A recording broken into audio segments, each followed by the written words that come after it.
अच्छा, ये जो वीडियो है ना, ये सर्वर की आपकी रिपोर्टिंग की स्पीड के बारे में है। तो ज़रा देखते हैं कि आपके सर्वर की स्पीड क्या आ रही है।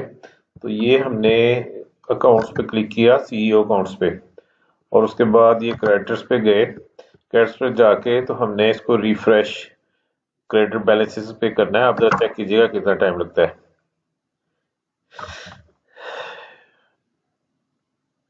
7 सेकेंड।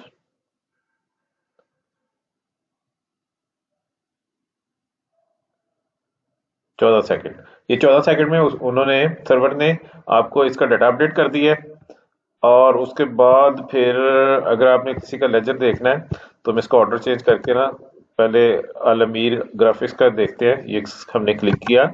क्लिक करने के बाद ये मैं इसका लेजर निकालूंगा और हम देखेंगे कि कितने टाइम में लेजर आया। ये अब मैंने क्लिक किया तो ये उसने सिर्फ 3 सेकंड के अंदर लेजर दे दिया है। तो इसका मतलब ये है कि आपका जो सर्वर है ना, वो बिल्कुल ठीक काम कर रहा है, स्पीड भी उसकी ठीक है। आपका नेटवर्क स्लो है, तो अपना नेटवर्क को जरा चेक करें।